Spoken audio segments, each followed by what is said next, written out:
ಪ್ರಿಯ ವಿದ್ಯಾರ್ಥಿಗಳೇ, ಇಂದಿನ ಸೆಷನ್ ಅಲ್ಲಿ ಪ್ಲೇಟೋರವರ ರಾಜಕೀಯ ವಿಚಾರಗಳ ಪೈಕಿ ಅಂತಿಮ ರಾಜಕೀಯ ವಿಚಾರವಾದ ತತ್ವಜ್ಞಾನಿ ರಾಜ ಅಥವಾ ಅರಸನ ಬಗ್ಗೆ ತಿಳಿಯೋಣ.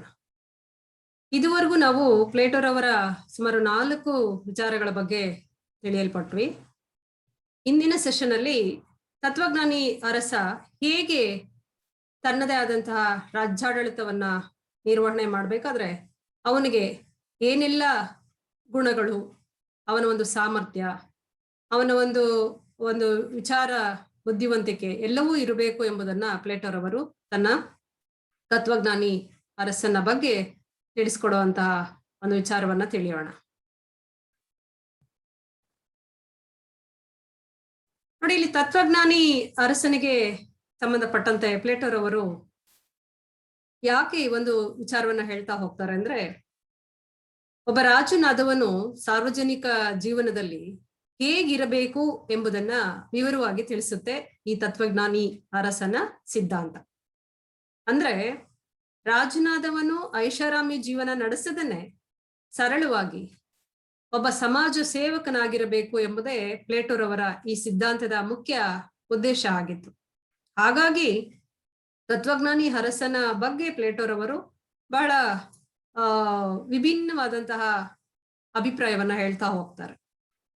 ಪ್ಲೇಟೋರವರು ಹೇಳೋ ಹಾಗೆ ಸದ್ಗುಣವೇ ಜ್ಞಾನ ಎಂಬ ಸಾಕ್ರೆಟಿಸಿನ ಹೇಳಿಕೆಯ ಆಧಾರದ ಮೇಲೆ ಸದ್ಗುಣಗಳನ್ನು ಹೊಂದಿದ ಜ್ಞಾನಿಯೇ ಆದರ್ಶ ರಾಜ್ಯವನ್ನ ಆಳಬೇಕು ಎಂದು ಪ್ರತಿಪಾದನೆ ಮಾಡ್ತಾರೆ.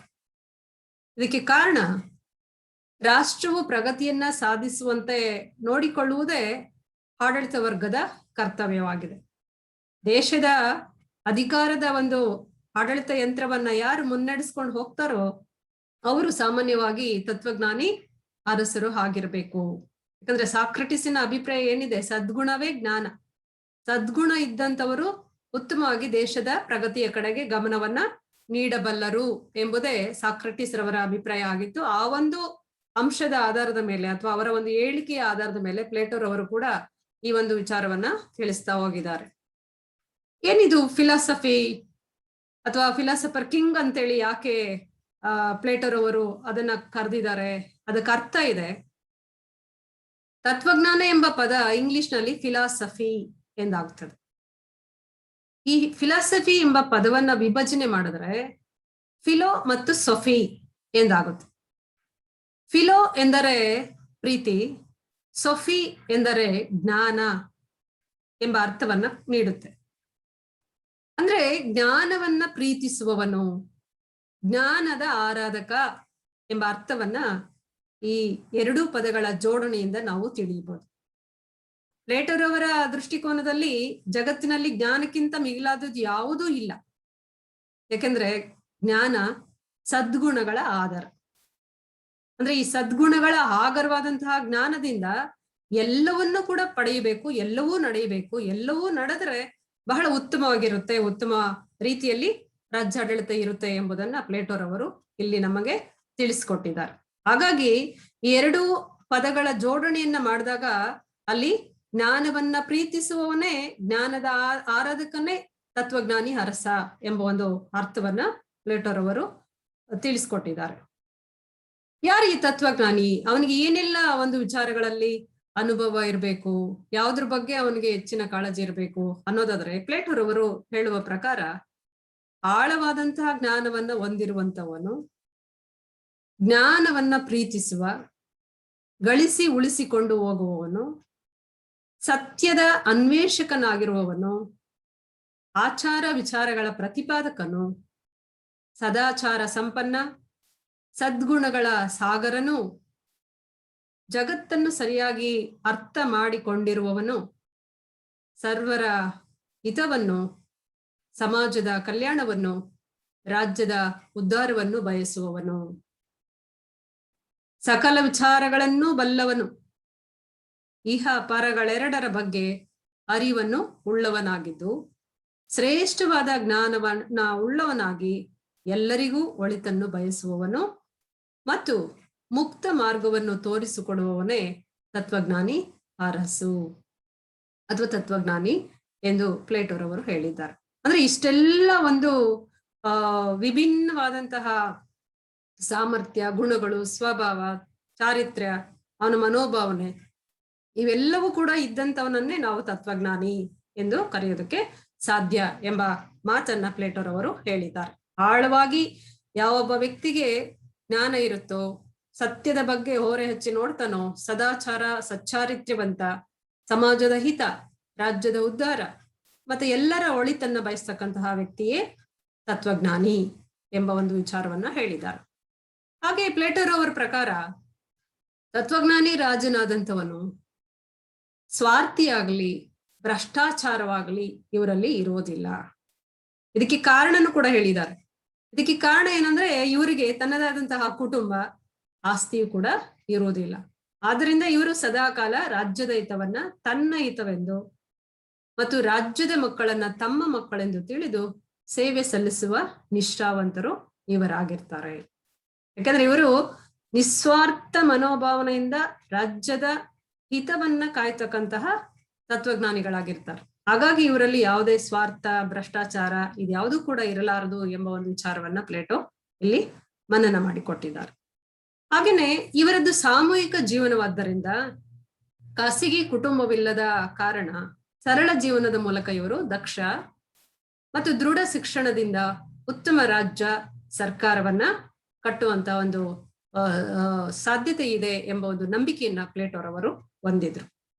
ಅಂದ್ರೆ ಅವ್ರಿಗೆ ಯಾವುದೇ ಖಾಸಗಿ ಆಸ್ತಿ ಆಗ್ಲಿ, ಕುಟುಂಬ ಆಗ್ಲಿ ಇರೋದಿಲ್ಲ ಅಂತ ಹೇಳಿ ಸಮತಾವಾದ ಸಿದ್ಧಾಂತದಲ್ಲಿ ಪ್ಲೇಟೋರವರು ಈ ಹಿಂದೆ ತಿಳಿಸ್ಕೊಟ್ಟಿದ್ರಿಂದ ಅವರು ಹಾಗಾಗಿ ಸರಳ ಜೀವನವನ್ನ ನಡೆಸುವ ಮೂಲಕ ಉತ್ತಮ ರಾಜ್ಯ, ಉತ್ತಮ ಸರ್ಕಾರವನ್ನ ನಿರ್ಮಾಣ ಮಾಡಬಲ್ಲರು ಎಂಬ ಒಂದು ನಂಬಿಕೆ ಪ್ಲೇಟೋರವರಿಗೆ ಇತ್ತು.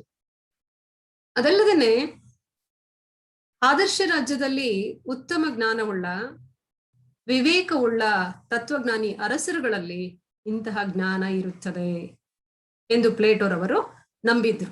ಅಂದ್ರೆ ಅವರಿಗೆ ಒಂದು ಅಪಾರವಾದಂತಹ ನಂಬಿಕೆ. ಯಾಕಂದ್ರೆ ಅವರು ಆದರ್ಶವಾದಿ ರಾಜಕೀಯ ಚಿಂತಕರಾಗಿದ್ರಿಂದ ಅವರು ಕಲ್ಪನೆ ಮಾಡ್ಕೊಂಡಿದ್ರು, ಒಂದು ಆದರ್ಶ ರಾಜ್ಯದಲ್ಲಿ ಇಂತಹ ತತ್ವಜ್ಞಾನಿ ಅರಸರುಗಳು ಇದ್ದಿದ್ದೇ ಆದ್ರೆ ಆ ರಾಜ್ಯ ಎಷ್ಟರ ಮಟ್ಟಿಗೆ ಆದರ್ಶವಾಗಿರಬಹುದು ಎಂಬುದನ್ನ ಆದರ್ಶವಾಗಿ, ಕಾಲ್ಪನಿಕವಾಗಿ ಒಂದು ಕಲ್ಪನಾತ್ಮಕವಾದಂತಹ ಮನೋಭಾವನೆಯನ್ನ ಬೆಳೆಸ್ಕೊಂಡೆ ಅವರು ತನ್ನ ತತ್ವಜ್ಞಾನಿ ಅರಸನ ಬಗ್ಗೆನೂ ಕೂಡ ಈ ರೀತಿಯಲ್ಲೆಲ್ಲ ತಿಳಿಸ್ತಾ ಹೋಗಿದ್ದಾರೆ.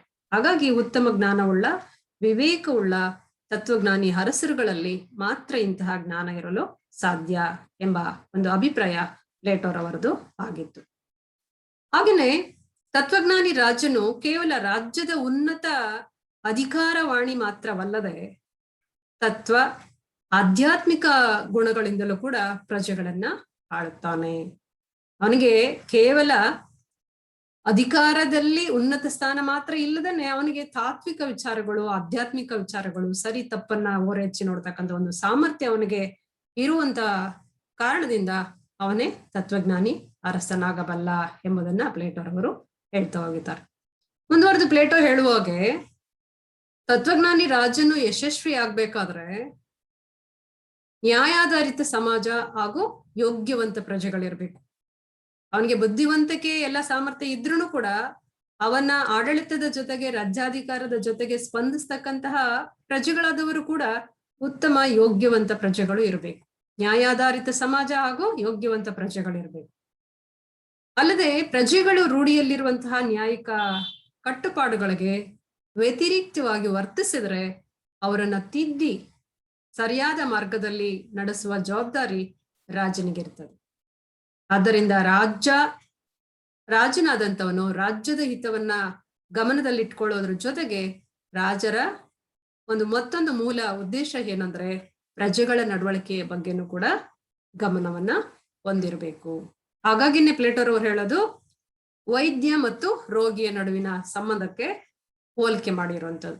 ಅಂದ್ರೆ ಒಬ್ಬ ವೈದ್ಯ ಹೇಗೆ ರೋಗಿಗೆ ಇರ್ತಕ್ಕಂತಹ ಒಂದು ರೋಗದ ಗುಣಲಕ್ಷಣಗಳನ್ನ ತಿಳ್ಕೊಂಡು ಅದಕ್ಕೆ ಸೂಕ್ತವಾದಂತಹ ಔಷಧಿಯನ್ನ ಕೊಟ್ಟು ಅದನ್ನ ವಾಸಿ ಮಾಡ್ತಾರೋ, ಆ ರೀತಿಲಿ ಪ್ರಜೆಗಳಿಗೆ ಇರ್ತಕ್ಕಂತಹ ಸಮಸ್ಯೆಗಳನ್ನ ಅರ್ಥಕೊಂಡು ಅದನ್ನ ಹೇಗೆ ನಿವಾರಣೆ ಮಾಡ್ಬೇಕು, ಹೇಗೆ ಪರಿಹಾರವನ್ನ ಅದಕ್ಕೆ ನೀಡಬೇಕು ಎಂಬ ಒಂದು ಜ್ಞಾನ ತತ್ವಜ್ಞಾನಿ ಅರಸರಿಗೆ ಇರ್ಬೇಕಾದ್ರೆ ಪ್ರಜೆಗಳು ತನ್ನ ರಾಜ್ಯದಲ್ಲಿ ಹೇಗೆ ವರ್ತಿಸ್ತಾರೆ, ಕಟ್ಟುಪಾಡುಗಳನ್ನ ಪಾಲಿಸ್ತಾ ಇದ್ದಾರಾ ಅಥವಾ ಅದಕ್ಕೆ ವಿರುದ್ಧವಾಗಿ ನಡ್ಕೊಳ್ತಾ ಇದ್ದಾರಾ ಎಂಬುದನ್ನು ಕೂಡ ಗಮನಿಸ್ತಾ ಅದನ್ನ ತಿದ್ದುವಂತಹ ಜವಾಬ್ದಾರಿ ತತ್ವಜ್ಞಾನಿ ರಾಜನ ಮೇಲೆ ಇರುತ್ತೆ ಎಂಬುದನ್ನ ಇಲ್ಲಿ ನಮಗೆ ತಿಳಿಸ್ಕೊಟ್ಟಿದ್ದಾರೆ.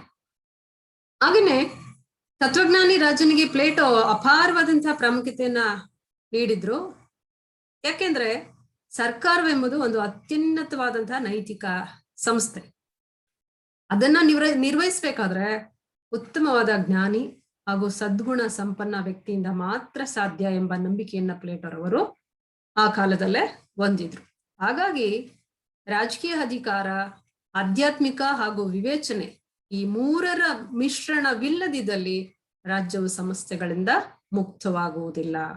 ಅಂದ್ರೆ ರಾಜಕೀಯ ಅಧಿಕಾರನೂ ಇರಬೇಕು, ಆಧ್ಯಾತ್ಮಿಕ ವಿಚಾರಗಳು ಇರಬೇಕು, ಮತ್ತೆ ವಿವೇಚಿಸಿ ಕಾರ್ಯೋನ್ಮುಖವಾಗಬೇಕು. ಈ ಮೂರು ಅಂಶಗಳು ಯಾವಾಗ ರಾಜ್ಯದಲ್ಲಿ ಇರುತ್ತೋ ಆ ರಾಜ್ಯ ಸುಭಿಕ್ಷವಾಗಿರುತ್ತೆ, ಅಭಿವೃದ್ಧಿಯತ್ತ ಆಗುತ್ತೆ ಎಂಬ ಒಂದು ಕಾರಣಕ್ಕೋಸ್ಕರ ಇಂತಹ ಮೂರು ಅಂಶಗಳ ಮಿಶ್ರಣವಿಲ್ಲದಿದ್ದಲ್ಲಿ ರಾಜ್ಯವು ಸಮಸ್ಯೆಗಳಿಂದ ಮುಕ್ತವಾಗುವುದಿಲ್ಲ ಎಂಬುದನ್ನ ಪ್ಲೇಟೋ ಅಭಿಪ್ರಾಯದ ಮೂಲಕ ವ್ಯಕ್ತಪಡಿಸಿದ್ರು. ನೆಕ್ಸ್ಟ್, ತತ್ವಜ್ಞಾನಿ ರಾಜನಿಗೆ ಏನೆಲ್ಲ ಗುಣಗಳಿರ್ಬೇಕು? ನಿಮಗೆ ಪರೀಕ್ಷೆಯಲ್ಲಿ ಕೇಳಿದ್ರೆ ತತ್ವಜ್ಞಾನಿ ರಾಜ ಮತ್ತು ಆತನ ಗುಣಲಕ್ಷಣಗಳನ್ನು ವಿವರಿಸಿ ಅಂತೇಳಿ ಕೇಳ್ತಾರೆ.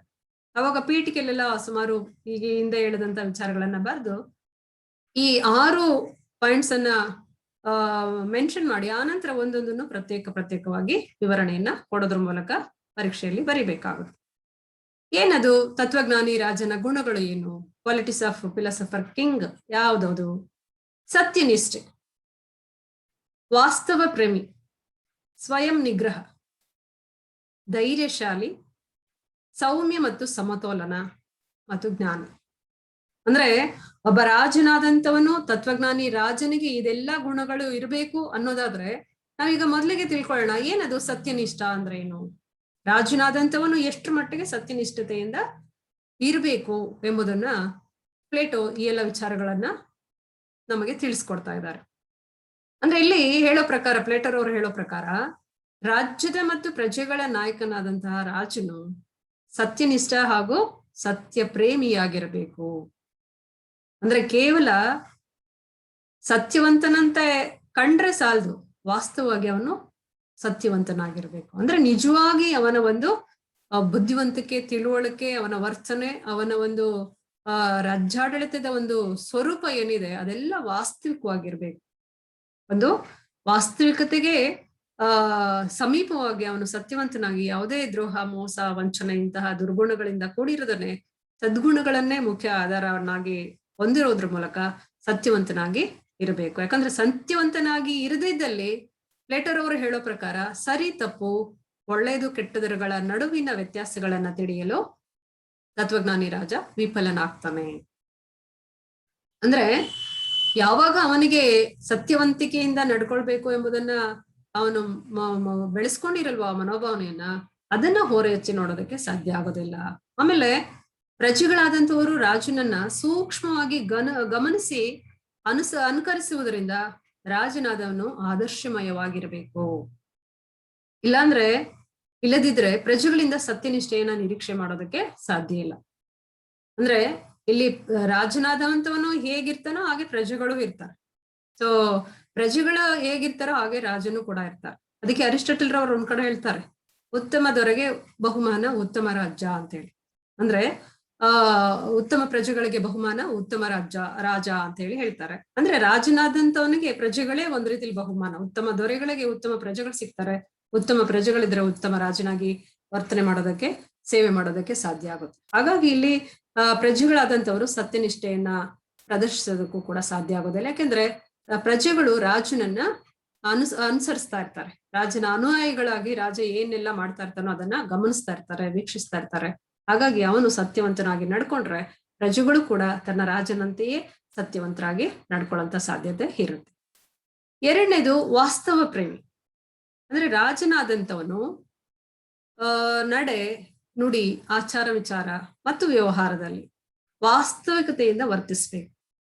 ಏಕೆಂದ್ರೆ ಸುಳ್ಳು ನಂಬಿಕೆಗಳು, ಆಶ್ವಾಸನೆಗಳು ಇಡೀ ರಾಜ್ಯಕ್ಕೆ ಆಪತ್ತನ್ನ ತರುವಂತಹ ಸಾಧ್ಯತೆಗಳಿರುತ್ತೆ.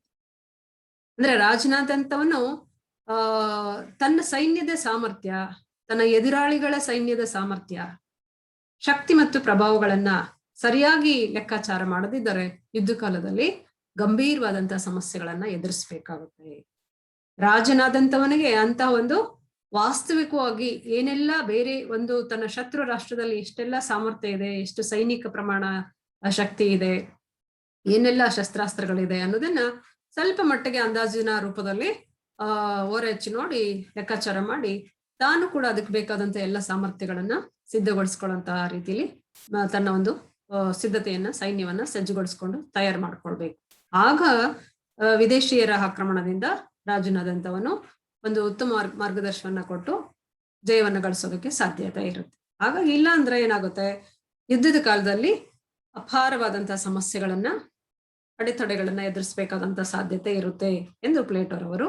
ಹಾಗಾಗಿ ರಾಜನಾದಂಥವನು ವಾಸ್ತವ ಪ್ರೇಮಿಯಾಗಿರ್ಬೇಕು. ಅಂದ್ರೆ ಈಗಿನ ಪ್ರಸ್ತುತ ಪರಿಸ್ಥಿತಿಯಲ್ಲಿ ತನ್ನ ದೇಶದ ತನ್ನ ರಾಜ್ಯದ ಸ್ಥಿತಿಗತಿ ಏನು, ಬೇರೆ ರಾಜ್ಯಗಳು ಯಾವ ತರ ತನ್ನ ಸಾಮರ್ಥ್ಯವನ್ನ ಹೆಚ್ಚಿಸ್ಕೊಳ್ತಾ ಹೋಗಿದಾವೆ ಅಂತೇಳಿ ಎಲ್ಲವನ್ನೂ ಅರ್ಥವನಾಗಿರ್ಬೇಕು, ವಾಸ್ತವ ಪ್ರೇಮಿಯಾಗಿ ಇರಬೇಕು. ನೆಕ್ಸ್ಟ್ ಮೂರನೇದು ಸ್ವಯಂ ನಿಗ್ರಹ. ಅಂದ್ರೆ ರಾಜನಿಗೆ ತನ್ನ ಪಂಚೇಂದ್ರಿಯಗಳ ಮೇಲೆ ನಿಗ್ರಹವಿರಬೇಕು, ನಿಯಂತ್ರಣವಿರಬೇಕು. ಅಧಿಕಾರದ ದಾಹ, ಲಾಲಸೆ, ಸ್ತ್ರೀಯರ ವ್ಯಾಮೋಹ ಇತ್ಯಾದಿ ದೌರ್ಬಲ್ಯಗಳಿಂದ ರಾಜನಾದಂಥವನು ಸಂಪೂರ್ಣವಾಗಿ ಮುಕ್ತನಾಗಿರ್ಬೇಕು. ಯಾಕೆಂದ್ರೆ ಅಲ್ಲಿ ರಾಜನು ಸಂಪೂರ್ಣವಾಗಿ ಯಾವಾಗ ಸಂಕುಚಿತ ಮನೋಭಾವದಿಂದ ಹೊರಗೆ ಬಂದು ಒಂದು ಪರಿಪೂರ್ಣವಾದಂತ ಒಂದು ಪೂರ್ಣ ಪ್ರಮಾಣದ ಸ್ವರೂಪವನ್ನ ಗುಣವನ್ನ ಬೆಳೆಸ್ಕೊಂಡಿರ್ತಾನೋ ಆಗ ಅವನು ಉತ್ತಮ ರಾಜನಾಗೋದಕ್ಕೆ ಸಾಧ್ಯ ಆಗುತ್ತೆ. ಈ ರೀತಿ ಇರ್ಬೇಕಾದ್ರೆ ರಾಜನಾದಂಥವನು ಈ ಸ್ವಯಂ ಪಂಚೇಂದ್ರಿಯಗಳ ಮೇಲೆ ನಿಯಂತ್ರಣವನ್ನು ಇಟ್ಕೊಂಡು ದ್ವೇಷ ಅಸೂಯೆಗಳಿಂದ ದೂರವಿರಬೇಕು. ಅಂದ್ರೆ ಆ ದ್ವೇಷ ಅಸೂಯೆಗಳೇ ಪರಸ್ಪರ ಕಲಹಗಳಿಗೆ, ಭಿನ್ನಾಭಿಪ್ರಾಯಗಳಿಗೆ ದಾರಿ ಮಾಡ್ಕೊಡ್ತಕ್ಕಂತ ಸಾಧ್ಯತೆ ಇರೋದ್ರಿಂದ ತಾನು ತಾಳ್ಮೆ, ಸಂಯಮ ಇವೆಲ್ಲವೂ ಕೂಡ ಉತ್ತಮವಾದಂತಹ ಗುಣಲಕ್ಷಣಗಳನ್ನ ಬೆಳೆಸ್ಕೊಳ್ಬೇಕು. ನೆಕ್ಸ್ಟ್ ಒಂದು ಧೈರ್ಯಶಾಲಿ. ಪ್ಲೇಟೋರವರು ತಿಳಿಸಿರುವಂತಹ ತತ್ವಜ್ಞಾನಿ ಅರಸನ ಮತ್ತೊಂದು ಪ್ರಮುಖ ಗುಣವೇ ಧೈರ್ಯಶಾಲಿ. ಸಹಜವಾಗಿ ರಾಜನಾದಂಥವರು ಧೈರ್ಯವಂತರಾಗಿರ್ತಾರೆ, ಶೂರವಂತರಾಗಿರ್ತಾರೆ, ವೀರರಾಗಿರ್ತಾರೆ ಅಂತೇಳಿ ಎಲ್ಲ ವರ್ಣನೆ ಮಾಡ್ತಾ ಹೋಗ್ತಾರೆ. ಹಾಗಾಗಿ ರಾಜನಾದಂಥವನಿಗೆ ಸದಾ ಧೈರ್ಯಶಾಲಿಯು, ವೀರ ಹಾಗೂ ಧೀರನಾಗಿರ್ಬೇಕು. ಅಂದ್ರೆ ಪ್ಲೇಟೋರವರು ಹೇಳೋ ಹಾಗೆ ತತ್ವಜ್ಞಾನಿ ಅರಸನಾದಂಥವನು ಅವನು ವೈಯಕ್ತಿಕ ಮಹತ್ವಾಕಾಂಕ್ಷೆ ಮತ್ತು ದುರಾಸೆಗಳಿಂದ ಕೂಡಿರಬಾರದು. ಏಕೆಂದ್ರೆ ರಾಜನಿಗೆ ಈ ವೈಯಕ್ತಿಕ ಆಸೆ ಆಕಾಂಕ್ಷೆಗಳಿದ್ರೆ ಪ್ರಜೆಗಳ ಕುಂದುಕೊರತೆಗಳ ಕಡೆಗೆ ಗಮನ ಹರಿಸಲಾಗುವುದಿಲ್ಲ. ಅಂದ್ರೆ ರಾಜ್ಯವನ್ನ ಮುಂಚೂಣಿಯಲ್ಲಿ ನಡೆಸ್ಬೇಕಾದ್ರೆ ಪ್ರಜೆಗಳಿಗೆ ರಾಜ್ಯದ ಒಂದು ಅಭಿವೃದ್ಧಿಯ ಕಡೆ ಪ್ರಜೆಗಳನ್ನ ಉತ್ತಮ ರೀತಿಯಲ್ಲಿ ಮುನ್ನಡೆಸ್ಬೇಕಾದ್ರೆ, ರಾಜ್ಯವನ್ನ ಪ್ರಗತಿದಾಯಕವಾಗಿ ಮುನ್ನಡೆಸ್ಕೊಂಡು ಹೋಗ್ಬೇಕಾದ್ರೆ ರಾಜನ ಮೊದಲು ಮುಂಚೂಣಿಯಲ್ಲಿದ್ದು ಪ್ರಜೆಗಳಿಗೆ ಮಾರ್ಗದರ್ಶನವನ್ನ ನೀಡುವಂತಹ ನಾಯಕನಾಗಿರ್ಬೇಕು. ಮೊದಲು ರಾಜನಾದಂಥವನು ಎಲ್ಲ ರೀತಿಯಲ್ಲೂ ಅನುಭವಿಯಾಗಿದ್ರೆ, ಉತ್ತಮ ಮುತ್ಸದಿಯಾಗಿದ್ರೆ, ಉತ್ತಮ ಜ್ಞಾನಿಯಾಗಿದ್ರೆ, ಉತ್ತಮ ಧೈರ್ಯವಂತನಾಗಿದ್ರೆ ತಾನೇ ಒಂಥರ ಹಿಂಜರಿಬಾರ್ದು. ಯಾವುದೇ ರೀತಿಯ ಆಪತ್ತು, ಯಾವುದೇ ರೀತಿಯ ಪರಿಸ್ಥಿತಿಗಳನ್ನ ನಿಭಾಯಿಸ್ಬೇಕಾದ್ರೆ ಅವನಿಗೆ ಒಂದು ಹಿಂಜರಿಕೆ ಎಂಬುದು ಇರಬಾರ್ದು. ಧೈರ್ಯವಂತನಾಗಿರ್ಬೇಕು, ಶೂರನಾಗಿರ್ಬೇಕು, ಸದಾ ಶಕ್ತಿಶಾಲಿಯಾಗಿರ್ಬೇಕು. ಇದೆಲ್ಲ ಯಾವಾಗ ಬರುತ್ತೆ ಅಂದ್ರೆ, ಆಮೇಲೆ ಹೇಡಿಗಳು ಯಾವಾಗ್ಲೂ ಹಿಂಜರಿತಾರೆ ಅಂತ ಗಾಂಧೀಜಿಯವರು ಒಂದ್ ಕಡೆ ಹೇಳ್ತಾರೆ. ಅಂದ್ರೆ ಧೈರ್ಯವಂತರಿಗೆ ಎಲ್ಲಾ ರೀತಿಲೂ ಯಾವುದೇ ಹೆದರ್ಬೇಕಾದಂತ ಅವಶ್ಯಕತೆ ಇಲ್ಲ ಅಂತ ಹೇಳಿ ಗಾಂಧೀಜಿಯವರು ಅವರ ಒಂದು ಸತ್ಯ ಅಹಿಂಸಾತ್ಮಕ ತತ್ವದಲ್ಲಿ ಹೇಳ್ತಾ ಹೋಗ್ತಾರೆ. ಹಾಗಾಗಿ ರಾಜನಾದಂಥವನು ಸದಾ ಕಾಲ ವೀರನು, ಶೂರನು, ಶಕ್ತಿಶಾಲಿಯು ಆಗಿರ್ಬೇಕು. ಯಾಕೆಂದ್ರೆ ಇವನು ವೈಯಕ್ತಿಕ ಆಕಾಂಕ್ಷೆಗಳ ಕಡೆಗೆ ಹೆಚ್ಚು ಗಮನವನ್ನ ಕೊಟ್ರೆ ಜನತೆಯ ರಾಜ್ಯದ ಕುಂದುಕೊರತೆಗಳ ಕಡೆಗೆ ನಿರ್ಲಕ್ಷ್ಯ ಮಾಡದಂತಾಗಿ ಆಗುತ್ತೆ.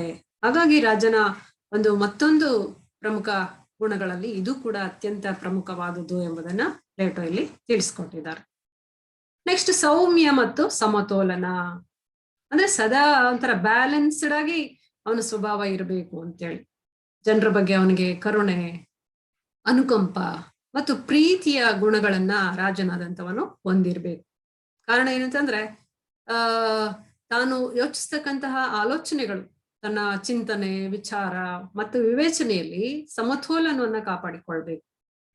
ಅದಲ್ಲದೆ ಎಲ್ಲರೊಡನೆ ಮುಕ್ತವಾಗಿ ಬೆರೆತು ಸಮಾಜದ ಸಮಸ್ಯೆಗಳನ್ನ ಅರಿತುಕೊಳ್ಳುವವನಾಗಿರಬೇಕು.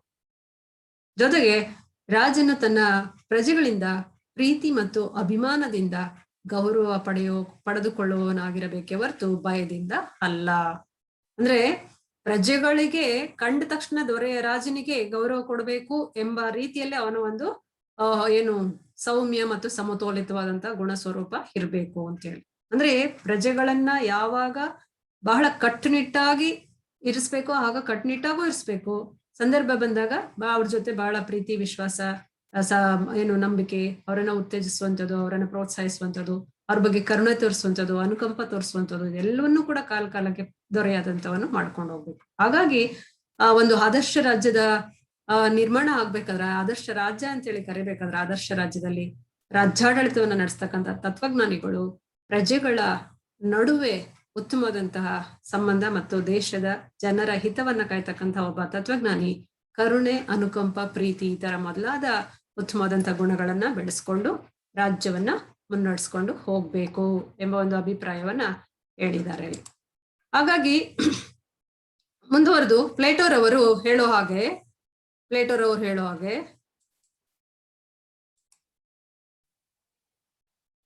ಹೀಗೆ ರಾಜನಾದಂಥವನು ಪ್ರಜೆಗಳ ಜೊತೆಗೆ ಕರುಣೆ, ಅನುಕಂಪ ಮತ್ತು ಪ್ರೀತಿಯ ಗುಣಲಕ್ಷಣಗಳಿಂದ ಕೂಡಿರುವಂತವನಾಗಿರ್ಬೇಕು ಎಂಬುದೇ ಪ್ಲೇಟೋರವರ ಅಭಿಪ್ರಾಯವಾಗಿತ್ತು.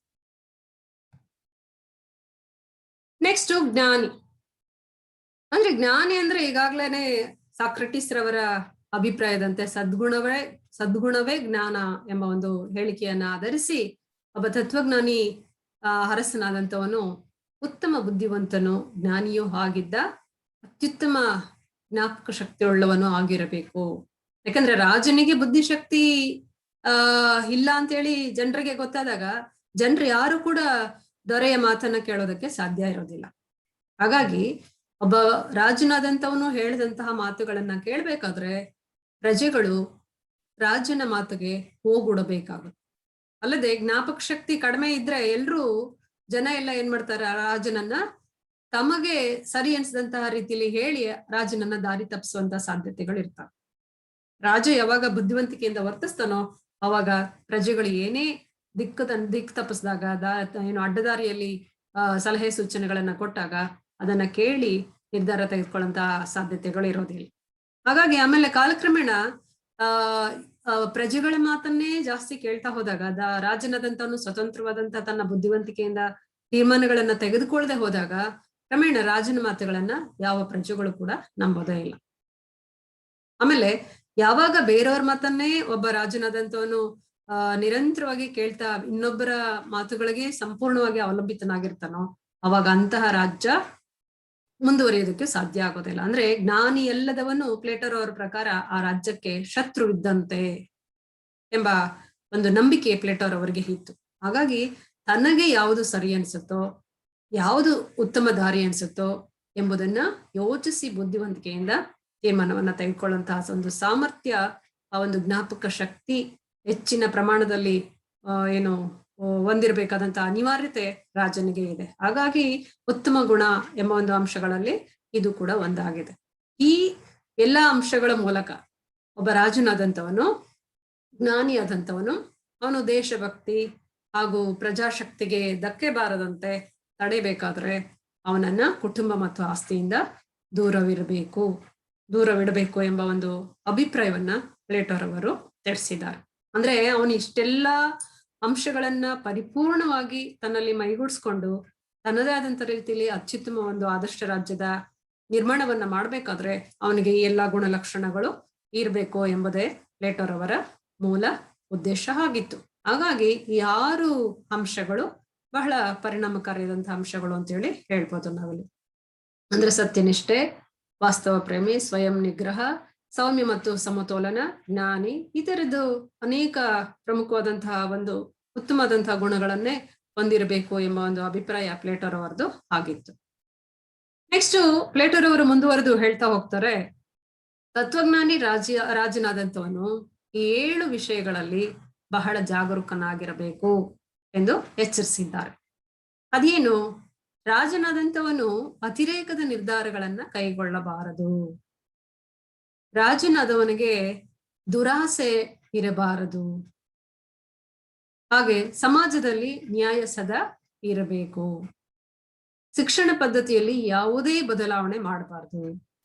ಅಂದ್ರೆ ಒಂದು ಬಾರಿ ರಾಜ್ಯ ಏನು ಎಲ್ಲರಿಗೂ ಸಮಾನವಾದಂತ ಶಿಕ್ಷಣದ ವ್ಯವಸ್ಥೆಯನ್ನ ನೀಡಬೇಕು ಒಂದು ತೀರ್ಮಾನ, ಪದ್ಧತಿ, ನಿಯಮ ರೂಪಿಸಿರುತ್ತೋ ಅದು ಕಾಲಕ್ಕೆ ಪದೇ ಪದೇ ಬದಲಾವಣೆ ಆಗಿರಬಾರ್ದು ಅನ್ನೋ ಒಂದು ಅರ್ಥದಲ್ಲಿ ಇದನ್ನ ಹೇಳಿದ್ದಾರೆ. ಆಮೇಲೆ ರಾಜ್ಯದಲ್ಲಿ ಅತಿಯಾದ ಸಂಪತ್ತು ಒಳ ಬರದಂತೆ ಎಚ್ಚರಿಕೆ ವಹಿಸ್ಬೇಕು. ಹಾಗೆ ರಾಜ್ಯದ ಗಾತ್ರ ಏಕತೆ ಮತ್ತು ಸ್ವಾವಲಂಬನೆಗೆ ಅನುಗುಣವಾಗಿರಬೇಕು. ಕೊನೆಯದಾಗಿ ಪ್ರಜೆಗಳು ತಮ್ಮ ಕರ್ತವ್ಯಗಳನ್ನ ಸರಿಯಾಗಿ ನಿರ್ವಹಿಸುತ್ತಾರೆಯೇ ಇಲ್ಲವೇ ಎಂಬುದನ್ನ ಗಮನಿಸಬೇಕು. ಅಂದ್ರೆ ಇಲ್ಲಿ ಒಬ್ಬ ರಾಜನು ಬಹಳ ವಿಷಯವನ್ನ ಜಾಗರೂಕತೆಯಿಂದ ಎಚ್ಚರಿಕೆಯಿಂದ ನಡೆಸ್ಕೊಂಡು ಹೋಗ್ಬೇಕಾದಂತ 7 ಮೂಲಭೂತವಾದಂತ ಅಂಶಗಳನ್ನ ಈ ಒಂದು ವಿಷಯದಲ್ಲಿ ಸೂಚಿಸಿದ್ದಾರೆ ಪ್ಲೇಟೋರವರು. ನೆಕ್ಸ್ಟ್ ಒಟ್ಟಾರೆ ನಾವು ತತ್ವಜ್ಞಾನಿ ರಾಜನ ಸಿದ್ಧಾಂತದಲ್ಲಿ ಏನೆಲ್ಲ ಲಕ್ಷಣಗಳನ್ನ ನಾವು ಗುರುತಿಸಬಹುದು ಅಂದ್ರೆ, ಪ್ರಜೆಗಳ ಸಾಮರ್ಥ್ಯ ಮತ್ತು ಅರ್ಹತೆಗೆ ತಕ್ಕಂತೆ ಆಳ್ವಿಕೆಯನ್ನ ನಡೆಸಬೇಕು. ಎರಡನೇದು, ರಾಜನ ಸತ್ಯನಿಷ್ಠ ಮತ್ತು ಜ್ಞಾನಾಸಕ್ತನಾದ್ದರಿಂದ ಜನತೆಗೆ ಯಾವುದು ಉತ್ತಮ ಎಂದು ನಿರ್ಧರಿಸುವ ಸಾಮರ್ಥ್ಯ ರಾಜನಿಗಿದೆ. ನೆಕ್ಸ್ಟ್, ರಾಜನಿಗೆ ಇಡೀ ಸಮುದಾಯದ ಹಿತಾಸಕ್ತಿಗಳನ್ನು ಬಿಟ್ಟು ಸ್ವಹಿತಾಸಕ್ತಿಗಳು ಇರುವುದಿಲ್ಲ. ಅಂದ್ರೆ ಹಿಂದೆನೆ ಹೇಳಿದಾಗೆ ಅವನಿಗೆ ಆಸ್ತಿ ಆಗ್ಲಿ ಕುಟುಂಬ ಆಗ್ಲಿ ಇರುವುದಿಲ್ಲ ಎಂಬ ಅಭಿಪ್ರಾಯದಂತೆ ಇಲ್ಲಿ ಸ್ವಹಿತಾಸಕ್ತಿಗಳು ಇರುವುದಿಲ್ಲ ಎಂದು ಹೇಳಿದ್ದಾರೆ. ಹಾಗೆ ತತ್ವಜ್ಞಾನಿ ರಾಜನಿಗೆ ಸುಮಾರು 30 ವರ್ಷಗಳ ಕಠಿಣ ತರಬೇತಿ ಹಾಗೂ ಅಧ್ಯಯನದ ಪರಿಶ್ರಮವಿದೆ. ಹಾಗೆ ತತ್ವಜ್ಞಾನಿ ರಾಜನು ಜ್ಞಾನ, ವಿವೇಚನೆ ಮತ್ತು ಸದ್ಗುಣಗಳ ಸಂಕೇತವಾದ್ದರಿಂದ ಅವನಿಗೆ ಯಾವ ನೀತಿಗಳು ಅನ್ವಯವಾಗುವುದಿಲ್ಲ. ಯಾಕಂದ್ರೆ ಅವನಿಗೆ ನಿರಂತರವಾಗಿ 30 ವರ್ಷಗಳ ಕಾಲ ನಿರಂತರವಾದಂತಹ ಶಿಕ್ಷಣ ಮತ್ತು ಕಠಿಣವಾದಂತಹ ತರಬೇತಿಯ ಮೂಲಕ ಅವನಿಗೆ ಏನು ಗಳಿಸ್ಕೊಂಡಿರ್ತಕ್ಕಂತಹ ಅನುಭವದ ಆಧಾರದ ಮೇಲೆ ಅವನಿಗೆ ಎಲ್ಲವನ್ನೂ ಉತ್ತಮವಾಗಿನೇ ನಿರ್ವಹಿಸ್ತಾ ಹೋಗ್ತಾನೆ. ಹಾಗಾಗಿ ಅವನಿಗೆ ಯಾವುದೇ ನಿಯಮಗಳು, ನೀತಿಗಳು ಅನ್ವಯವಾಗಲಾರದು ಎಂಬ ಒಂದು ಅಭಿಪ್ರಾಯ ಪ್ಲೇಟೋರವರದು ಆಗಿತ್ತು. ಹಾಗೆ ರಾಜನಿಗೆ ಸರ್ವ ರೀತಿಯಲ್ಲೂ ಸ್ವತಂತ್ರವಿದ್ರೂ ಕೂಡ ರಾಜನಾದಂತವನು ತನಗಿಚ್ಛೆ ಬಂದಂತೆ ಮನ ಬಂದಂತೆ ವರ್ತಿಸುವಂತಿರ್ಲಿಲ್ಲ. ಅಂದ್ರೆ ಅವನು ಒಂದು ನಿರ್ದಿಷ್ಟವಾದಂತಹ ಚೌಕಟ್ಟಿನಲ್ಲಿ ಪ್ರಜೆಗಳ ಹಿತ, ರಾಜ್ಯದ ಹಿತವನ್ನ ಗಮನದಲ್ಲಿಟ್ಕೊಂಡು ತನ್ನ ರಾಜ್ಯಾಡಳಿತವನ್ನ ನಡೆಸಬೇಕಾದಂತ ಒಂದು ನಿರ್ಬಂಧ ಅವನ ಮೇಲೆ ಜವಾಬ್ದಾರಿತವಾಗಿ ಇದ್ದಿದ್ರಿಂದ ಅವನು ತನ್ನ ಮನಸ ಇಚ್ಛೆ ವರ್ತಿಸುವಂತದಕ್ಕೆ ಇಲ್ಲಿ ಅವಕಾಶ ಇರಲಿಲ್ಲ. ಇಷ್ಟೆಲ್ಲ ನಾವು ಪ್ಲೇಟೋರವರ ತತ್ವಜ್ಞಾನಿ ಅರಸನ ಬಗ್ಗೆ ಪ್ಲೇಟೋರವರು ಹೇಳಿರುವಂತಹ ಹಲವಾರು ವಿಷಯಗಳನ್ನ ಗಮನಿಸಿದ ಮೇಲೆ ಪ್ಲೇಟೋರವರ ತತ್ವಜ್ಞಾನಿ ಸಿದ್ಧಾಂತದಲ್ಲೂ ಕೂಡ ಕೆಲವೊಂದು ದೋಷಗಳಿವೆ ಎಂಬುದನ್ನ ಈ ಒಂದು ಅಂಶಗಳ ಆಧಾರದ ಮೇಲೆ ನಾವು ಗುರುತಿಸ್ಬೋದು. ಏನದು ಅಂದ್ರೆ, ಪ್ಲೇಟೋರವರ ಆದರ್ಶ ರಾಜ್ಯದಲ್ಲಿ ಆಡಳಿತವು ಬುದ್ಧಿವಂತರ ಕೈಯಲ್ಲಿರುತ್ತದೆ. ಅಂದ್ರೆ ಅಂತೇಳಿ ಆ ಬುದ್ಧಿವಂತರ ಕೈಯಲ್ಲಿರುತ್ತದೆ ಅಂತ ಹೇಳಿ ಪ್ಲೇಟೋರವರು ತನ್ನ ಅಭಿಪ್ರಾಯವನ್ನ ತಿಳಿಸಿದ್ದಾರೆ. ಆದ್ರೆ ಬುದ್ಧಿವಂತರು ಯಾರು ಎಂಬುದನ್ನ ನಿರ್ಣಯಿಸುವುದು ಅಷ್ಟು ಸುಲಭವಾದಂತದಲ್ಲ ಅಂತ ಹೇಳಿ ಟೀಕಾಕಾರರು ಟೀಕೆಯನ್ನ ಮಾಡಿದ್ದಾರೆ. ಅಂದ್ರೆ ಯಾವ ರೀತಿಲಿ ಪ್ಲೇಟೋರವರು ಏನೆಲ್ಲ ಸಮಂಜಸವಾದಂತ ಉತ್ತರವನ್ನ ಕೊಟ್ಟರು ಕೂಡ ಇಲ್ಲಿ ಟೀಕಾಕಾರರ ಒಂದು ಅಭಿಪ್ರಾಯ ಏನಂದ್ರೆ, ಬುದ್ಧಿವಂತರು ಯಾರು ಎಂಬುದನ್ನ ಅಷ್ಟು ಸುಲಭವಾಗಿ ನಿರ್ಣಯ ಮಾಡೋದು ಸಾಧ್ಯವಿಲ್ಲ ಎಂಬ ಒಂದು ಟೀಕೆ. ಎರಡನೇದು, ಬುದ್ಧಿವಂತರ ಕೈಗೆ ಅಧಿಕಾರ ನೀಡಿದಲ್ಲಿ ಅವರು ರಾಜ್ಯದ ಹಿತಕ್ಕಾಗಿಯೇ ದುಡಿಯುತ್ತಾರೆ ಎಂದು ಹೇಳಲು ಸಾಧ್ಯವಿಲ್ಲ. ಯಾಕಂದ್ರೆ ಅವರು ಕೆಲವು ಸಂದರ್ಭಗಳಲ್ಲಿ ಸ್ವಾರ್ಥವನ್ನ ಸಾಧನೆ ಮಾಡೋದಕ್ಕೂ ಕೂಡ ಪ್ರಾರಂಭಿಸಬಹುದು ಕಾಲಕ್ರಮೇಣ. ಅಷ್ಟು ನಿಷ್ಠಾವಂತಿಕೆ, ಪ್ರಾಮಾಣಿಕತೆ ಇರ್ತಕ್ಕಂತಹ ವ್ಯಕ್ತಿಗಳನ್ನ ನಾವು ಹುಡುಕುವಂಥದ್ದು, ಸಿಗುವಂಥದ್ದು ಸಾಧ್ಯ ಇಲ್ಲ ಎಂಬುದನ್ನ ಅಂದ್ರೆ ಅವರ ಒಂದು ಕಾಲಕ್ರಮೇಣ ಅವರ ವರ್ತನೆ, ಅವರ ಒಂದು ಜವಾಬ್ದಾರಿ ಎಲ್ಲ ಬದಲಾವಣೆ ಆಗ್ತಕ್ಕಂಥ ಸಾಧ್ಯತೆ ಇದೆ ಅಂತ ಹೇಳಿ ಪ್ಲೇಟೋ ಇಲ್ಲಿ ಹೇಳಿರುವಂಥದ್ದನ್ನ ಟೀಕಾಕಾರರು ಟೀಕೆ ಮಾಡಿದ್ದಾರೆ. ನೆಕ್ಸ್ಟ್, ಬುದ್ಧಿವಂತರ ಮಕ್ಕಳುಗಳು ಮಾತ್ರ ಬುದ್ಧಿವಂತರಾಗಿರ್ತಾರೆ ಎಂದು ನಂಬಿದಲ್ಲಿ ಅಧಿಕಾರವು ಅನುವಂಶೀಯವಾಗಿ ಕೆಲವೇ ಜನರ ಕೈಯಲ್ಲಿ ಕೇಂದ್ರೀಕೃತವಾಗುತ್ತದೆ. ಜನತೆಯ ಬಹುಭಾಗವನ್ನು ಆಡಳಿತದಿಂದ ದೂರವಿಡಬೇಕಾಗುತ್ತೆ. ನಾವು ಇತ್ತೀಚಿನ ರಾಜಕೀಯ ಜೀವನ ಶೈಲಿಯನ್ನ ನಾವು ನೋಡಿದಾಗ, ಯಾರು ಒಬ್ಬ ವ್ಯಕ್ತಿ ತಂದೆ ರಾಜಕಾರಣದಲ್ಲಿದ್ರೆ ಅಕಸ್ಮಾತ್ ತಂದೆಗೆ ಏನಾದ್ರು ತೊಂದರೆ ಆಗಿ ಮರಣವನ್ನು ಹೊಂದಿದ್ರೆ ಆ ಕುಟುಂಬದಲ್ಲಿಯೇ ಇಲ್ಲ ಮಗ, ಇಲ್ಲ ಹೆಂಡತಿ, ಇಲ್ಲ ಸೊಸೆ, ಈ ತರ ಅನುವಂಶೀಯವಾಗಿ ರಾಜಕಾರಣ ಬೆಳೆದು ಬಂದ್ಬಿಟ್ಟಿರುತ್ತೆ. ಆ ರೀತಿಲಿ ಆಗುತ್ತೆ. ಇನ್ನು ಉಳಿದ ವರ್ಗದವರಿಗೆ ರಾಜಕೀಯದಲ್ಲಿ ಪ್ರವೇಶ ಮಾಡೋದಕ್ಕೆ ಅವಕಾಶ ಸಿಗದಂತಾಗಿ ಹಾಗಾಗುತ್ತೆ.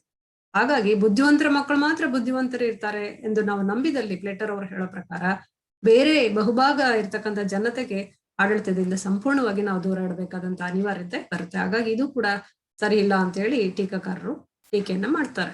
ನೆಕ್ಸ್ಟ್, ಯೋಗ್ಯತೆ ಇಲ್ಲವೆಂಬ ನೆಪದಿಂದ ಜನತೆಯನ್ನ ಅಂದ್ರೆ ಜನತೆಯ ಬಹುಭಾಗವನ್ನು ಆಡಳಿತದಿಂದ ದೂರವಿಡುವುದು ನ್ಯಾಯವೇ? ಎಷ್ಟರ ಮಟ್ಟಿಗೆ ಸರಿ? ಅವ್ರಿಗೆ ಈಗ ಗುಲಾಮರು ಅಥವಾ ಉತ್ಪಾದಕ ವರ್ಗದವರು, ಈಗ ಶ್ರಮಿಕ ವರ್ಗದವರಿಗೆ ಆಳುವ ವರ್ಗದ ವ್ಯಾಪ್ತಿಗೆ ಬರೋದೇ ಇಲ್ಲ. ಅವರು ಕೇವಲ ಉತ್ಪಾದನೆ ಮಾಡಿ ಸೇವೆಯನ್ನ ಸಲ್ಲಿಸ್ಬೇಕು, ಪೂರೈಸ್ಬೇಕು ಅಂತ ಹೇಳಿ ಅಷ್ಟೇ ಹೇಳಿದ್ದಾರೆ ಪ್ಲೇಟೋರವರು. ದೇಶವನ್ನ ಕಾಯ್ತಕ್ಕಂಥ ವರ್ಗ ರಕ್ಷಕ ವರ್ಗ ಆದ್ರೆ, ಆಳುವ ವರ್ಗ ತತ್ವಜ್ಞಾನಿ ಅರಸರುಗಳಾದ್ರೆ, ಉತ್ಪಾದಕ ವರ್ಗದವರು ಆ ಎರಡೂ ವರ್ಗಗಳಿಗೆ ಬೇಕಾದಂತಹ ವಸ್ತುಗಳನ್ನ ಉತ್ಪಾದಿಸಿ ಪೂರೈಕೆ ಮಾಡ್ತಕ್ಕಂಥ ಜವಾಬ್ದಾರಿ, ಆ ಕೆಲಸವನ್ನ ಅವ್ರು ಮಾಡ್ತಾರೆ ಅಂತ ಹೇಳ್ತಾರೆ. ಹಾಗಾದ್ರೆ ಅವರಿಗೆ ಈ ಒಂದು ಕ್ಷೇತ್ರದಲ್ಲಿ ಭಾಗವಹಿಸೋದಕ್ಕೆ ಸಾಧ್ಯನೇ ಇಲ್ಲ. ಹಾಗಾಗಿ ಅದು ಸರಿಯೇ ಅಂತ ಹೇಳಿ ಕೆಲವರು ಅದನ್ನ ಪ್ರಶ್ನೆ ಮಾಡಿದ್ದಾರೆ. ನೆಕ್ಸ್ಟ್, ರಾಜ್ಯಾಡಳಿತ ನಡೆಸುವ ಅಥವಾ ಆಳುವ ಶಕ್ತಿ ಕೆಲವರಿಗೆ ಇರುತ್ತದೆ ಎಂಬ ತತ್ವವನ್ನು ಬಹುತೇಕ ತತ್ವಜ್ಞಾನಿಗಳು ಪ್ಲೇಟೋರವರ ಈ ಒಂದು ತತ್ವಜ್ಞಾನಿ ಅರಸನ ಸಿದ್ಧಾಂತದಲ್ಲಿ ಏನು ವಿರೋಧವನ್ನ ವ್ಯಕ್ತಪಡಿಸಿದ್ದಾರೆ. ಇಷ್ಟೆಲ್ಲ ಟೀಕೆಗಳನ್ನ ನಾವು ಕಂಡ್ರೂ ಕೂಡ ಪ್ಲೇಟೋರವರು ತಮ್ಮ ತತ್ವಜ್ಞಾನಿ ಅರಸನ ಸಿದ್ಧಾಂತದ ಮೂಲಕ ರಾಜ್ಯಶಾಸ್ತ್ರಕ್ಕೆ ಅವರದೇ ಆದಂತಹ ರೀತಿಯಲ್ಲಿ ಕೊಡುಗೆಯನ್ನ ನೀಡಿರುವಂತದನ್ನು ನಾವು ಗಮನಿಸಬಹುದು. ಇಷ್ಟೆಲ್ಲ ಟೀಕೆಗಳಿದ್ರು ಕೂಡ. ಯಾಕೆಂದ್ರೆ ಪ್ಲೇಟೋರವರು ಆ ಕಾಲದಲ್ಲಿ ನಿರ್ಮಾಣ ಮಾಡಿದಂತಹ ಅಕಾಡೆಮಿ ತನ್ನ ಜೀವನದ ಬಹುಭಾಗವನ್ನ ಅಕಾಡೆಮಿಯಲ್ಲೇ ಕಳೆದು ಅಪಾರವಾದಂತಹ ಸುಮಾರು 20-25 ವರ್ಷಕ್ಕಿಂತಲೂ ಹೆಚ್ಚಿನ ಸತತವಾದಂತಹ ಸೇವೆಯನ್ನ ಅವರು ಆ ಒಂದು ಅಕಾಡೆಮಿಯಲ್ಲಿ ಸಲ್ಲಿಸಿದ್ರು. ಅಕಾಡೆಮಿ ಕೇವಲ ವಿದ್ಯಾಭ್ಯಾಸಕ್ಕಷ್ಟೇ ಮೀಸಲಾಗಿರ್ಲಿಲ್ಲ, ಆಧ್ಯಾತ್ಮಿಕ ಮತ್ತು ಶಾಸ್ತ್ರೀಯ ವಿಚಾರಗಳ ಬಗ್ಗೆ ಅಧ್ಯಯನ ಮಾಡುವಂತಹ ಒಂದು ಮುಖ್ಯ ಅಧ್ಯಯನ ಕೇಂದ್ರ ಆಗಿತ್ತು. ಅದಲ್ಲದೆ ಅಕಾಡೆಮಿಯಲ್ಲಿ ಶಿಕ್ಷಣವನ್ನ ಪಡೆದಂತಹ ಬಹುತೇಕ ವಿಚಾರವಂತರಿಗೆ, ಕಾಯ್ದೆ ಪಂಡಿತರಿಗೆ, ಏನು ಯುರೋಪಿನ ಎಲ್ಲ ಕಡೆಗಳಲ್ಲೂ ಕೂಡ ಗೌರವ ಸಿಗ್ತಾ ಇತ್ತು. ಅಲ್ಲದೆ ಈ ಒಂದು ಅಕಾಡೆಮಿಯನ್ನ ಪ್ರಪ್ರಥಮ ವಿಶ್ವವಿದ್ಯಾಲಯ ಎಂದು ಕೂಡ ಕರೆಯಲಾಗಿದೆ. ಹೀಗೆ ಅಕಾಡೆಮಿ ಅನ್ನೋದು ಒಂಥರ ಅನೇಕ ವಿದ್ವಾಂಸರಿಗೆ ಒಂದ್ ರೀತಿಲಿ ವಿಚಾರಗಳನ್ನ, ವಿದ್ಯಾಭ್ಯಾಸವನ್ನ ಮಾಡೋದಕ್ಕೆ ಅವಕಾಶ ಮಾಡಿಕೊಟ್ಟಂತ ಒಂದು ಮುಖ್ಯ ಜ್ಞಾನ ಕೇಂದ್ರ ಅಂತ ಹೇಳಿ ಹೇಳ್ಬಹುದು. ಇದು ಅವರ ಒಂದು ರಾಜ್ಯಶಾಸ್ತ್ರಕ್ಕೆ ಕೊಟ್ಟಂತಹ ಕೊಡುಗೆ ಎಂಬುದನ್ನು ನಾವ್ಯಾರು ಮರೆಯುವಂತಿಲ್ಲ. ಹಾಗೇನೆ ಪ್ಲೇಟೋರವರು ಆದರ್ಶವಾದಿ, ಅವರಿಂದ ಆದರ್ಶವಾದ ಪ್ರಾರಂಭ ಆಯ್ತು. ಯಾಕೆಂದ್ರೆ ಈ ವಾದವನ್ನ ಸುಮಾರು ವರ್ಷಗಳವರೆಗೆ ಹಲವಾರು ವಿದ್ವಾಂಸರು ಬಳಸ್ಕೊಂಡ್ರು. ಅಂದ್ರೆ ಇಲ್ಲಿ ನಾವು ಆದರ್ಶವಾದದಲ್ಲಿ ಯಾವ ವಿಚಾರಕ್ಕೆ ಹೆಚ್ಚಿನ ಆದ್ಯತೆಯನ್ನ ಕೊಡ್ಲಾಗ್ತದೆ ಅಂದ್ರೆ, ವ್ಯಕ್ತಿಗಿಂತ ಸಾರ್ವತ್ರಿಕ ವ್ಯವಸ್ಥೆಗೆ ಅವರು ಹೆಚ್ಚಿನ ಮನ್ನಣೆಯನ್ನ ನೀಡಿದ್ರು. ಅಂದ್ರೆ ಅಲ್ಲಿ ವ್ಯಕ್ತಿಗಿಂತ ವ್ಯವಸ್ಥೆ ಹೇಗಿರ್ಬೇಕು ಎಂಬುದನ್ನ ಆದ್ಯತೆಯನ್ನ ಕೊಟ್ಟಿದ್ರು. ಹಾಗಾಗಿ ಕ್ರಿಶ್ಚಿಯನ್ ಧರ್ಮಗುರುಗಳು ಕೂಡ ಪ್ಲೇಟೋರವರ ಹಲವಾರು ವಿಚಾರಗಳಿಂದ ಪ್ರಭಾವಿತರಾದದ್ದನ್ನ ನಾವಿಲ್ಲಿ ಕಾಣಬಹುದು. ಕಾಲಕ್ರಮೇಣ ಅರಿಸ್ಟಾಟಲ್ ರವರ ಅಭಿಪ್ರಾಯಗಳಿಗೆ ಹೆಚ್ಚಿನ ಮಾನ್ಯತೆ ದೊರೆತರೂ ಕೂಡ ಪ್ಲೇಟೋರವರು ಹಲವಾರು ವಿಷಯಗಳ ಬಗ್ಗೆ, ಆದರ್ಶ ರಾಜ್ಯದ ಬಗ್ಗೆ ಇರ್ಬೋದು, ಶಿಕ್ಷಣ ಸಿದ್ಧಾಂತದ ಬಗ್ಗೆ ಇರ್ಬೋದು, ನ್ಯಾಯಕ್ಕೆ ಸಂಬಂಧಪಟ್ಟಂತಹ ಸಿದ್ಧಾಂತದ ಬಗ್ಗೆ ಇರ್ಬೋದು, ಸಮತಾವಾದದ ಬಗ್ಗೆ ಇರ್ಬೋದು, ಹಾಗೂ ತತ್ವಜ್ಞಾನಿ ರಾಜನ ಬಗ್ಗೆ ಇರ್ಬೋದು, ಪ್ರತಿಯೊಂದು ವಿಚಾರದ ಬಗ್ಗೆನೂ ಕೂಡ ಅವರದೇ ಆದಂತಹ ರೀತಿಯಲ್ಲಿ ಭಿನ್ನವಾದಂತಹ ಒಂದು ಆದರ್ಶಮಯವಾದಂತಹ ರೀತಿಯಲ್ಲಿ ಕಾಲ್ಪನಿಕವಾದಂತಹ ವಿಚಾರಗಳಾದ್ರೂ ಕೂಡ ಅಷ್ಟು ಉತ್ತಮವಾದಂತಹ ರಾಜ್ಯದ ಪರಿಕಲ್ಪನೆಯನ್ನ ತನ್ನ ದಿ ರಿಪಬ್ಲಿಕ್ ಎಂಬ ಗ್ರಂಥದಲ್ಲಿ ಅವರದೇ ಆದಂತಹ ರೀತಿಯಲ್ಲಿ ಏನು ಪ್ರತಿಪಾದನೆ ಮಾಡೋದ್ರ ಮೂಲಕ ತನ್ನ ವಿಚಾರಗಳನ್ನ ಎಲ್ಲರಿಗೂ ಹಂಚುವಂತಹ ಒಂದು ಏನು ಪ್ರಯತ್ನವನ್ನ ಮಾಡಿದ್ದಾರೆ. ಒಂದು ವೇಳೆ ಇವತ್ತಿನ ಪ್ರಸ್ತುತ ಪರಿಸ್ಥಿತಿಯಲ್ಲಿ ಈ ಪ್ಲೇಟೋರವರು ಹೇಳಿರುವಂತಹ ಒಂದು ಆದರ್ಶ ರಾಜ್ಯದ ವಿಚಾರಗಳೇ ಏನಾದ್ರೂ ಇದ್ದಿದೆ ಆದ್ರೆ ನಿಜವಾಗ್ಲೂ ಯಾವ ಒಂದು ರಾಜ್ಯವೂ ಕೂಡ ಆದರ್ಶವಾಗಿರೋದಕ್ಕೆ ಸಾಧ್ಯ ಎಂಬುದನ್ನು ನಾವ್ಯಾರು ಕೂಡ ಅಂದ್ರೆ ಪ್ಲೇಟೋರವರ ವಿಚಾರಗಳು ಆ ಕಾಲದ ಸ್ಥಿತಿಗತಿಗಳನ್ನ ಅವಲಂಬಿಸಿದೆ ಅಂತ ಹೇಳಿ ಕೆಲವರು ಹೇಳ್ತಾರೆ. ಯಾಕಂದ್ರೆ ಆವತ್ತಿನ ನಗರ ರಾಜ್ಯಗಳು ಸಣ್ಣ ಪುಟ್ಟ ನಗರ ರಾಜ್ಯಗಳಾಗಿತ್ತು, ಜನಸಂಖ್ಯೆಯ ಪ್ರಮಾಣ ಕಡಿಮೆ ಇತ್ತು. ಆಗ ಕೆಲಸ ಕಾರ್ಯಗಳ ಒಂದು ಪ್ರಮಾಣವೂ ಕೂಡ ಕಡಿಮೆ ಇದ್ದಿದ್ರಿಂದ ಅವರ ಒಂದು ಆದರ್ಶ ರಾಜ್ಯದ ಪರಿಕಲ್ಪನೆ ಆ ಕಾಲಕ್ಕೆ ಹೊಂದಾಣಿಕೆ ಆಗ್ತಾ ಇತ್ತು. ಆದ್ರೆ ಅವರ ಒಂದು ಆದರ್ಶ ರಾಜ್ಯದ ಪರಿಕಲ್ಪನೆ ಪ್ರಸ್ತುತ ಆಧುನಿಕ ರಾಜ್ಯಗಳಿಗೆ ಅಷ್ಟು ಹೋಲಿಕೆ ಆಗಲಾರದು ಅಂತ ಹೇಳ್ತವೆ. ಕಾರಣ ಏನಂತಂದ್ರೆ ಆಧುನಿಕ ರಾಜ್ಯಗಳೆಲ್ಲ ದೊಡ್ಡ ದೊಡ್ಡ ಗಾತ್ರದ ರಾಜ್ಯಗಳಾಗಿದೆ. ಇಲ್ಲಿ ಜನಸಂಖ್ಯೆಯ ಪ್ರಮಾಣ ಹೆಚ್ಚಾಗ್ತಿದೆ, ಕೆಲಸ ಕಾರ್ಯಗಳು ಕೂಡ ಪ್ರಮಾಣದಲ್ಲಿ ಹೆಚ್ಚಾಗಿ ಇರೋದ್ರಿಂದ ಅವರ ಒಂದು ಆದರ್ಶ ರಾಜ್ಯದ ಪರಿಕಲ್ಪನೆ ಇಲ್ಲಿಗೆ ಸೂಕ್ತ ಆಗಲಾರದು ಅಂತೇಳಿ ಹೇಳ್ಬೋದು. ಆದ್ರೆ ನೋಡಿ, ಇಲ್ಲಿ ಒಂದು ಅವರ ಒಂದು ವಿಚಾರ ಏನಿದೆ, ಆಳುವವರು ವಿದ್ಯಾವಂತರಾಗಿರ್ಬೇಕು, ಅವರು ಸದ್ಗುಣಿಗಳಾಗಿರ್ಬೇಕು ಎಂಬ ಪ್ಲೇಟೋರವರ ಅಭಿಪ್ರಾಯಗಳನ್ನ ಈಗಲೂ ಕೂಡ ಬಹುತೇಕರು ಮೆಚ್ಚುತ್ತಾರೆ. ಕಾರಣ ಏನಂತಂದ್ರೆ ಆಳುವವರು ಆಸ್ತಿ ಮತ್ತು ಕುಟುಂಬವನ್ನ ಹೊಂದಿರದೆ ನಿಸ್ವಾರ್ಥ ಸೇವೆಯನ್ನ ಸಲ್ಲಿಸಬೇಕೆಂಬ ಅವರ ಒಂದು ಅಭಿಪ್ರಾಯವನ್ನ ಪ್ರತಿಯೊಬ್ರು ಕೂಡ ಒಪ್ಕೊಂಡಿದ್ದಾರೆ. ಅದ್ರ ಜೊತೆಗೆ ಅವರ ಒಂದು ಏನು ವಿಚಾರವಂತಿಕೆ ಇತ್ತು, ತತ್ವಜ್ಞಾನಿಗಳು ಆಳ್ಬೇಕು, ಇಲ್ಲವೇ ಆಳುವವರು ತತ್ವಜ್ಞಾನಿಗಳಾಗಿ ಇರಬೇಕು ಎಂಬ ಪ್ಲೇಟೋರವರ ಆದರ್ಶವಾದವು ಎಂದಿಗಿಂತಲೂ ಇಂದು ಮಹತ್ವದಾಗಿದೆ. ಹೀಗೆ ಪ್ಲೇಟೋರವರು ತತ್ವಜ್ಞಾನಿಗಳು ಆಳ್ಬೇಕು, ಇಲ್ಲವೇ ಆಳುವವರು ತತ್ವಜ್ಞಾನಿಗಳಾಗಬೇಕು ಎಂಬುದನ್ನ ಆಧುನಿಕ ರಾಜ್ಯಕ್ಕೆ ತಿಳಿಸ್ಕೊಡೋದ್ರ ಮೂಲಕ ಅವರದೇ ಆದಂತಹ ಅನೇಕ ಮಹತ್ವಪೂರ್ಣವಾದಂತಹ ವಿಚಾರಗಳಿಗೆ ಹೆಚ್ಚಿನ ಆದ್ಯತೆಯನ್ನ ಕೊಟ್ಟಿದ್ದಾರೆ. ಪ್ರಿಯ ವಿದ್ಯಾರ್ಥಿಗಳೇ, ಈ ಒಂದು ಪ್ರಶ್ನೆ ನಿಮಗೆ 10 ಅಥವಾ 15 ಮಾರ್ಕ್ಸ್ಗೆ ಸಂಬಂಧಪಟ್ಟಂತೆ ಪ್ರಶ್ನೆಯನ್ನ ಹೇಳುವಂತಹ ಸಾಧ್ಯತೆ ಇರೋದ್ರಿಂದ ನೀವು ಇದನ್ನ ತುಂಬಾ ಗಮನ ಇಟ್ಟು ಪರೀಕ್ಷಾ ದೃಷ್ಟಿಕೋನದಿಂದ ಅಧ್ಯಯನ ಮಾಡಬೇಕಾಗುತ್ತೆ. ಹಾಗಾಗಿ ನೀವು ತತ್ವಜ್ಞಾನಿ ಅಂದ್ರೆ ಹೇಗೆ, ಅವನಿಗೆ ಸ್ವಂತ ಕುಟುಂಬ, ಸ್ವಂತ ಆಸ್ತಿ ಮತ್ತೆ ಇರಬಾರ್ದು ಎಂಬುದನ್ನ ಪ್ಲೇಟೋರ್ ಅವರು ಹೇಳಿದ್ದಾರೆ. ಅವನ ಗುಣಗಳು 6 ಪ್ರಮುಖವಾದಂತಹ ಗುಣಗಳು ಮತ್ತು 7 ವಿಷಯಗಳ ಬಗ್ಗೆ ಅವನು ಸದಾ ಎಚ್ಚರಿಕೆಯನ್ನು ವಹಿಸಬೇಕು ಎಂಬುದನ್ನ ಹೇಳಿರುವಂತದ್ದು ಇತ್ಯಾದಿ. ಈ ತತ್ವಜ್ಞಾನಿಗಳು ಆಳ್ಬೇಕು, ಇಲ್ಲವೇ ಆಳುವವರು ತತ್ವಜ್ಞಾನಿಗಳಾಗಿರಬೇಕು ಎಂಬ ಒಂದು ಬುದ್ಧಿವಂತಿಕೆಗೆ, ಒಂದು ರಾಜ್ಯದ ಹಿತಕ್ಕೆ ಹೆಚ್ಚಿನ ಆದ್ಯತೆಯನ್ನ ಕೊಟ್ಟು ತನ್ನ ವಿಚಾರಗಳನ್ನ ಪ್ರತಿಪಾದನೆ ಮಾಡಿದ್ದಾರೆ. ಈ ರೀತಿ ಪ್ರತಿಪಾದನೆ ಮಾಡಿರುವಂತಹ ವಿಚಾರಗಳು, ಪ್ಲೇಟೋರವರ ವಿಚಾರಗಳು ಇಂದಿಗೂ ಕೂಡ ಬಹಳ ಮಹತ್ವಪೂರ್ಣವಾದಂತಹ ಒಂದು ಪ್ರಾಮುಖ್ಯತೆಯನ್ನ ಪಡೆದುಕೊಂಡಿದೆ ಎಂಬುದರಲ್ಲಿ ಯಾವುದೇ ಏನು ಸುಳ್ಳಿಲ್ಲ. ಅಂದ್ರೆ ಅವರ ವಿಚಾರಗಳು ಒಂದು ಆದರ್ಶ ರಾಜ್ಯವನ್ನ ಮುನ್ನಡೆಸ್ಕೊಂಡು ಹೋಗ್ಬೇಕಾದ್ರೆ ಎಷ್ಟು ಸಹಾಯಕವಾಗಿದೆ ಎಂಬುದನ್ನ ನಾವು ಕೂಡ ಪ್ರಸ್ತುತ ಪರಿಸ್ಥಿತಿಗೆ ನಾವು ಹೋಲಿಕೆ ಮಾಡಿಕೊಂಡು ನೋಡಿದ್ದೆ. ಆದ್ರೆ ಆ ಒಂದು ಗುಣಗಳು ಏನು ತತ್ವಜ್ಞಾನಿ ರಾಜ್ಯಗಳಲ್ಲಿ ಇದ್ದಿದ್ದಾದ್ರೆ ಬಹಳ ಒಂದು ಏನು ಆದರ್ಶ ರಾಜ್ಯ ಆಗೋದ್ರಲ್ಲಿ ಯಾವುದೇ ಅನುಮಾನ ಇರೋದಿಲ್ಲ. ಹೀಗೆ ಪರೀಕ್ಷಾತ್ಮಕವಾಗಿ ನೀವು ಇದನ್ನ ಚೆನ್ನಾಗಿ ಓದ್ಕೊಂಡು ಬರೆಯುವಂಥದ್ದು ಸೂಕ್ತ ಅಂತೇಳಿ ಹೇಳ್ತಾ ಈ ಸೆಷನ್ ಅನ್ನ ಮುಗಿಸ್ತಾ ಇದ್ದೇನೆ. ಧನ್ಯವಾದಗಳು.